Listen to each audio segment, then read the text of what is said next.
नमस्कार दोस्तों, हम सभी संस्कृत आलोचना के प्रमुख आचार्यों के बारे में जानेंगे। सबसे पहले हैं भरत मुनि। इनको संस्कृत काव्य शास्त्र का प्रथम आचार्य माना जाता था। आचार्य बलदेव उपाध्याय ने इनका समय द्वितीय सती माना है। भरत मुनि की प्रसिद्ध रचना नाट्य शास्त्र है, जिसमें नाटक के सभी पक्षों का विस्तृत विवेचन किया गया है। आचार्य भरत ने नाट्य शास्त्र को पंचम वेद भी कहा है। नाट्य शास्त्र में 36 अध्याय और लगभग 5000 श्लोक हैं। नाट्य शास्त्र में काव्य की आलोचना वाचिक अभिनय के प्रसंग में की गई है। भरत मुनि ने नाट्य शास्त्र में 10 गुण, 10 दोष तथा 4 अलंकार, यमक, उपमा, रूपक तथा दीपक की मीमांसा की है। नाट्य शास्त्र के 6 एवं 7 अध्याय में रस तथा भाव का वर्णन किया गया है। भरत मुनि ने रसों की संख्या 8 मानी है। अब दूसरे हैं भामह। आचार्य बलदेव उपाध्याय ने भामह का समय 6ठ शती का पूर्वार्ध निश्चित किया है। भामह कश्मीर के निवासी थे तथा इनके पिता का नाम रक्रिल गोमी था।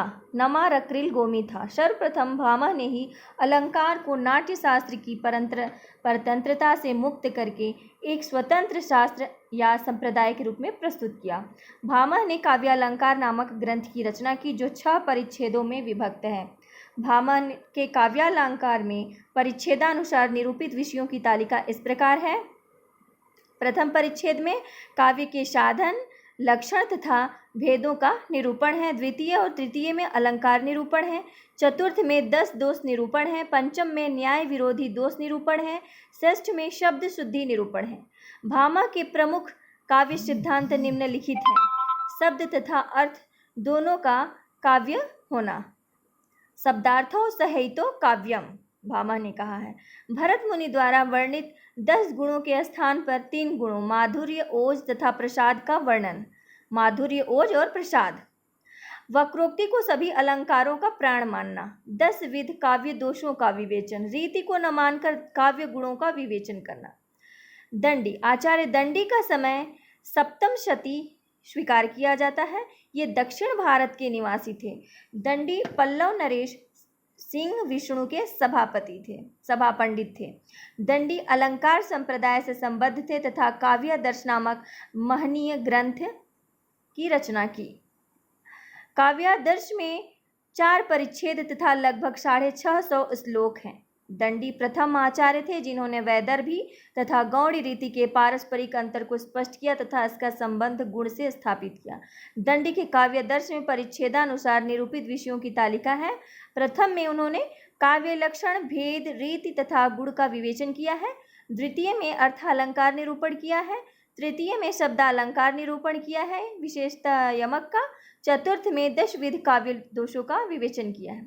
आचार्य बलदेव उपाध्याय दंडी को रीति संप्रदाय का मार्गदर्शक मानते हैं।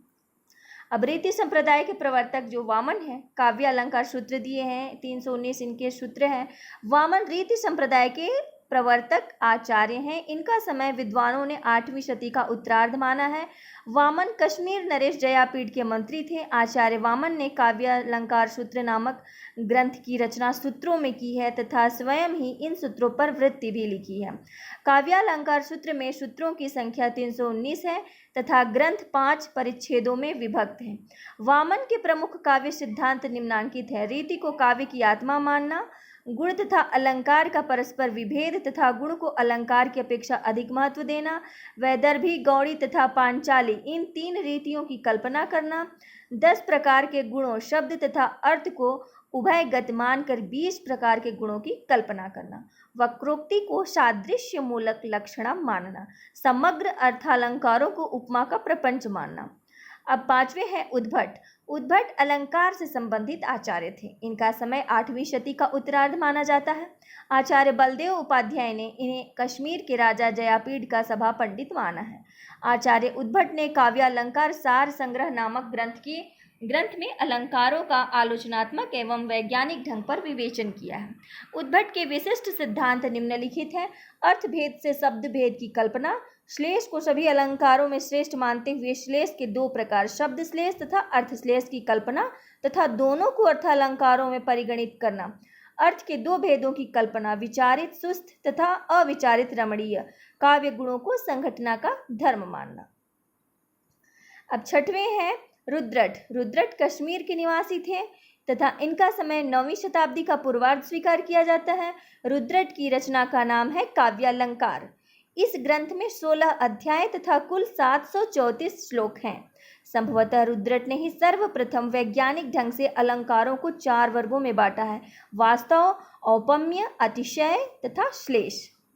7वें हैं आनंदवर्धन ध्वन्यालोक। इनकी प्रसिद्ध रचना है।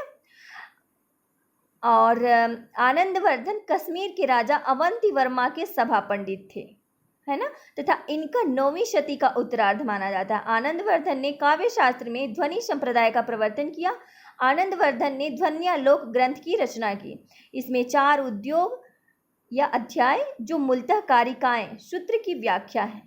8वें हैं अभिनव गुप्त, जो 10वीं शताब्दी के माने गए हैं। अभिनव गुप्त कश्मीर के निवासी थे। अभिनव गुप्त के पिता का नाम था नरसिंह गुप्त तथा वे चुखुलक के नाम से प्रसिद्ध थे। इनकी माता का नाम विमलका था। अभिनव गुप्त ने व्याकरण शास्त्र, ध्वनि शास्त्र और नाट्य शास्त्र का अध्ययन क्रमशः नरसिंह गुप्त, भट्टिंदुराज और भट्टौत को गुरु मानकर किया। अभिनव गुप्त ने निम्नलिखित ग्रंथों की टीकाएं भी लिखी। नाट्य शास्त्र, जिसके लेखक भरत मुनि थे, उस पर इन्होंने टीका लिखा अभिनव भारती नाम से। ध्वन्यालोक, जिनके लेखक आनंदवर्धन थे, उन्होंने लोचन नाम से टीका लिखा। काव्य कौतुक भट्टौत की रचना है और काव्य कौतुक विवरण नाम से इन्होंने टीका लिखा। अभिनव गुप्त ने तंत्रालोक नामक श्रेष्ठ दार्शनिक कृति की रचना की। यह ग्रंथ रत्न तंत्र शास्त्र का विश्वकोश माना जाता है। अब 9वें हैं कुंतक। कुंतक कश्मीर के निवासी थे तथा इन्हें वक्रोक्ति संप्रदाय का प्रवर्तक माना जाता है। कुंतक का समय 10वीं शती का उत्तरार्ध स्वीकार किया जाता है। कुंतक की प्रसिद्ध कृति वक्रोक्ति जीवितम 4 उन्मेषों में विभक्त कारिका एवं वृत्ति से संवलित ग्रंथ है। 10वें हैं धनंजय, जो 10वीं शताब्दी के माने जाते हैं। धनंजय धारा नरेश मुंज राज के सभा पंडित थे। इनका समय 10वीं शती का उत्तरार्ध स्वीकार किया जाता है। धनंजय ध्वनि विरोधी आचार्य थे तथा 10 रूपक नामक ग्रंथ की रचना की। धनंजय कृत 10 रूपक में 4 प्रकाश तथा लगभग 300 कारिकाएं हैं। धनंजय के भ्राता धनिक ने 10 रूपक की टीका अवलोक नाम से लिखी। 11वें हैं महिम भट्ट। महिम भट्ट कश्मीर के निवासी थे। इनके पिता का नाम श्री धैर्य तथा गुरु का नाम श्यामल था। महिम भट्ट का समय 11वीं शती का मध्य भाग स्वीकार किया जाता है। महिम भट्ट ने ध्वनि मत के खंडन के लिए व्यक्ति विवेक नामक प्रौढ़ ग्रंथ की रचना की। व्यक्ति विवेक 3 विमर्शों में विभक्त है। 12वें हैं भोजराज। भोजराज धारा प्रदेश के राजा थे। इनका समय 11वीं शती का पूर्वार्ध माना जाता है। भोजराज ने सरस्वती कंठाभरण तथा श्रृंगार प्रकाश नामक 2 ग्रंथों की रचना की। 13वें हैं मम्मट। इनका जन्म कश्मीर में हुआ था। इनके पिता का नाम था कैयट। मम्मट का समय 11वीं शती का उत्तरार्ध स्वीकार किया जाता है। मम्मट ने काव्य प्रकाश नामक ध्वनि विरोधी ग्रंथ की रचना की, जिसमें कुल 10 अध्याय या उल्लास हैं। 14वें हैं क्षेमेंद्र। कश्मीर निवासी क्षेमेंद्र का समय 11वीं शताब्दी स्वीकार किया जाता है। इनके पिता का नाम था प्रकाशेंद्र। क्षेमेंद्र के पिता का नाम प्रकाशेंद्र था। क्षेमेंद्र को औचित्य संप्रदाय का प्रवर्तक माना जाता है। क्षेमेंद्र के शिक्षा गुरु अभिनव गुप्त थे। क्षेमेंद्र ने निम्नलिखित ग्रंथों की रचना की: कवि कंठाभरण, औचित्य विचार चर्चा, सुवृत्त तिलक, दशावतार चरित। अब 15वें हैं कश्मीर निवासी रुय्यक के पिता का नाम था राजा नक तिलक। राजा नक तिलक ने उद्भट के ग्रंथ पर उद्भट विवेक नाम से टीका लिखी। रुय्यक का समय 12वीं शती का पूर्वार्ध था तथा ये महाकवि मंखक के काव्य गुरु थे।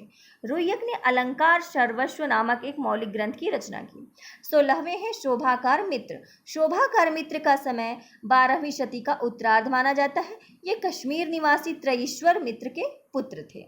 शोभाकार मित्र ने अलंकार रत्नाकर नामक ग्रंथ की रचना की। 17वें हैं हेमचंद्र। हेमचंद्र गुजरात के राजा कुमार पाल के गुरु थे तथा काव्यानुशासन नामक ग्रंथ का प्रणयन किया। हेमचंद्र के 2 शिष्य रामचंद्र तथा गुणचंद्र ने सम्मिलित रूप में नाट्य दर्पण नामक ग्रंथ की रचना की। रामचंद्र को प्रबंधर शतकर्ता की उपाधि से भी मंडित किया जाता है। 18वें हैं शारदा तनय। शारदा तनय का समय 13वीं शती का मध्य भाग स्वीकार किया जाता है तथा ये कश्मीर के निवासी थे। शारदा तनय ने भाव प्रकाशन नामक ग्रंथ की रचना की। इसमें 10 अधिकार या अध्याय हैं। जयदेव। जयदेव मिथिला के निवासी थे तथा इनका समय 13वीं शती का उत्तरार्ध स्वीकार किया जाता है। जयदेव साहित्य के क्षेत्र में पीयूष वर्ष तथा न्याय के क्षेत्र में पक्षधर उपाधि से प्रख्यात थे। जयदेव ने चंद्रालोक नामक अलंकार शास्त्र की रचना 10 मयूखों तथा 35 अनुष्टुप श्लोकों में की। अब 20वें है विश्वनाथ कविराज। विश्वनाथ कविराज उत्कल मतलब उड़ीसा का पुराना नाम उत्कल है के राजा के संधि विग्रहिक थे। इनके पिता का नाम था चंद्रशेखर। विश्वनाथ का समय 14वीं शती का पूर्वार्ध स्वीकार किया जाता है। आचार्य विश्वनाथ ने 10 परिच्छेदों में साहित्य दर्पण नामक प्रसिद्ध ग्रंथ की रचना की। 21वें है विद्याधर। विद्याधर ने काव्य प्रकाश की शैली में एकावली नामक ग्रंथ की रचना की। विद्याधर का समय 14वीं शती का पूर्वार्ध माना जाता है। 22वें है विद्यानाथ। विद्यानाथ दक्षिण भारत के काकतीय नरेश प्रताप रुद्र के दरबार में रहते थे। इनका समय 14वीं शती का पूर्वार्ध माना जाता है। विद्यानाथ ने प्रताप रुद्र यशो भूषण नामक ग्रंथ की रचना की 9 प्रकरणों में। अप्पय दीक्षित। 23वें अप्पय दीक्षित दक्षिण भारत के प्रसिद्ध शैव दार्शनिक थे। इनका समय 16वीं शती का अंतिम चरण माना जाता है। अप्पय दीक्षित ने वृत्ति वर्तिक चित्र मीमांसा कुवलयानंद नामक ग्रंथ की रचना की। 24वें हैं पंडित राज जगन्नाथ। पंडित राज जगन्नाथ जातीय आंध्र ब्राह्मण थे तथा तैद्य भट्ट के पुत्र थे। इनका समय 17वीं शती का प्रथम चरण माना जाता है। पंडित जगन्नाथ ने रस गंगाधर नामक प्रौढ़ ग्रंथ की रचना की। आशा करती हूँ दोस्तों आप सभी को पसंद आया होगा। धन्यवाद।